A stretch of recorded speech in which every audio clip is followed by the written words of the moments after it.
I just wanna feel you're alone. What's up, guys? It's MV.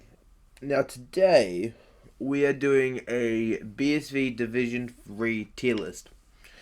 So just a short reminder.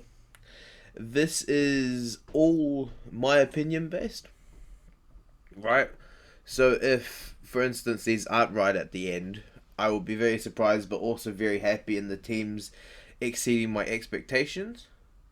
But obviously that then falls with the caveat of some teams underperforming in my eyes. But let's get right into it. So we're going to start at the bottom because I think the bottom is so much easier to predict than the top. Right, so in 10th place, we have below 0. Now, the reason below 0 is in 10th. I personally have played into their team. I have played into their team with silvers and an iron player, and we were still able to win the game, like very convincingly. So unless in the last couple of weeks they've shored up a lot of their weaknesses, it's still going to be very hard for them to, I believe, even take a game of some of the much better teams. Not saying that, they can't upset, because every team has the possibility of upsetting because it is low elo, and that is what can happen. Now, in ninth, we do have Evict Clan Hades. This just falls under, the same category as below 0. I haven't seen anything out of them to show, that they can contend with some of the teams that are better than them.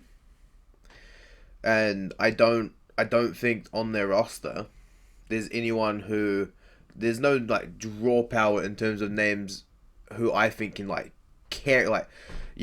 get on my back. We are winning this game. Whereas, as you start getting up the list, there are some players who can coin flip a win. So for instance, on number 8, we're gonna put Gogu, aka Gogu, right? They are going into the number 8 spot. Now, they do have a very notable player in Good Vibrations, who has recently changed his name to One For All, I believe. Who used to be very, when he played in Iron to Plat, it was a bit up and down, hit or miss, right? He might have some difficulty into some of the higher mid laners, right, when it comes to teams and whatnot. But I think he's much better than some of the mid laners down in the 9th and the 10th spot, that he will actually just mid gap them, which will be very, very good, right? Because mid is one of the most impactful lanes in the game, especially when it comes to low elo. But moving on, we're going to go into number 7. Right, I think the only team you can realistically put here is Galaxy Gaming. Again, for kind of the same reasons. I, on their roster, don't think there's anyone who you're like, that's our carry. That's the person who's going to step up and win us the game. Because when you have a bunch of role players, and you don't have someone who's willing to flip the game to try and win, it's going to be a bit, lackluster. Now, here's where it starts to get interesting, right? Because I did watch Pislow, and I saw how they ranked, because these would be the only teams that I would consider contending teams.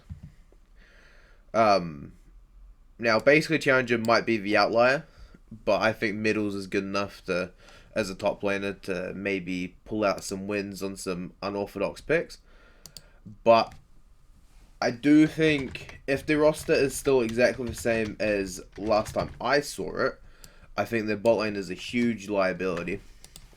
I think if Donkey Tooth is still playing AD carry with, I believe his support was Dreadkov, nice guys. I just don't think it's going to be very good in terms of the actual game itself. So, into the 5th spot. Now, I'm gonna do this. I'm gonna put Team Blackhawk here because the way they were winning games is their jungler would fucking, all he would do is flip the game, and if he flips the game well, his team is going to win. If he doesn't flip the game well, then it's just going down fucking hill. And I think these, at least Weekend Warriors Alpha, right, because they have Jetman, Kraken Sapphire has Salmo, aka Euphoria, and then Stormwater Academy has Shuri. I think those three teams have better junglers, or at least the junglers aren't going to allow the game to be flipped as hard once you start playing, into the best of series and whatnot. He might be able to take one game off flipping it, but he's not going to get the entire series by just flipping. Now here's the hard part, because on Stormwolves, I'm really sorry, Orphans, but you've gotten better at it, but you do tend to, again, flip the game, especially when you don't get onto your comforts, right? Sometimes you just completely run it down, and I don't know how you and Shuri are going to play together, because Shuri is quite a controlled jungler, and your bot lane, from what I've been told, is very, very passive, so I don't think I can put you above some of the other teams. So we're going to go Stormwolves Academy in 4th. Now, I think this team has the most upside and the most ability to, prove me wrong. But I just think I have to put them at 4 just because of that. Now, we're gonna go with. Now here's another tricky part, right?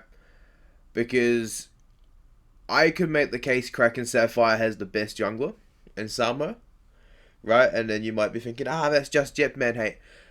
I think Samo could give him a good run for his money, especially with what I know he's played with in the past and the level of leadership he can provide to his team. But in terms of the matchup, I haven't seen Sapphire's mid laner too much. And I don't know if he is good enough to put Galaxy Bit into the ground. Because Kaneki and Soul Elixir have been around for a very long time. And they don't match up very well into Shiny. At least historically. But if there's such a big difference in the mid lane, and Shrixie can get an advantage top into Pixie, then you might be starting to look at, a way that even though your bot lane is losing, you can just be serviceable and win the game later on. But it's going to be difficult. However, we're going to put Defiance here.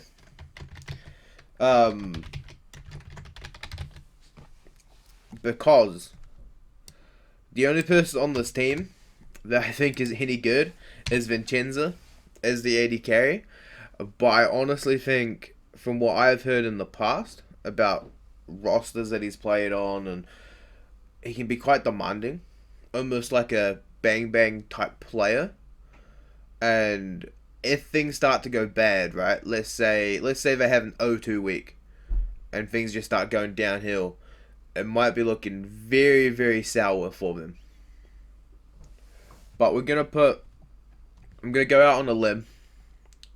We're going to put Weekend Warriors Alpha number 2. Right, because I believe.